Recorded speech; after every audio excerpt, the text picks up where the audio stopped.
வாயுக்கள் மற்றும் திரவங்களில் துகள்கள் வேகமாகவும் எளிதாகவும் நகர்கின்றன என்பது நமக்கு தெரியும். இவ்வாறு துகள்கள் நகர்ந்து இடத்தை அடைத்து கொள்ளக்கூடிய ஒரு பண்பு தான் விரவுதல். அதை விளக்குவதற்காக நான் ஒரு கண்ணாடி பவுல் ஒன்று எடுத்திருக்கேன். இந்த கண்ணாடி பவுலில் தண்ணி இருக்குது. ஒரு சொட்டு இங்கு விடுறேன் பாருங்கள்.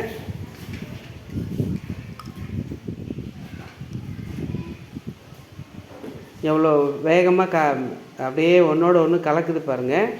ஒரு குறிப்பிட்ட நேரத்துக்கு அப்புறம் பார்த்தா இந்த மாதிரி பேட்டர்ன்ஸ் எல்லாம் இல்லாமல் எல்லாமே ஹோமோஜீனியஸ் சொல்யூஷனாக கலந்துரும்.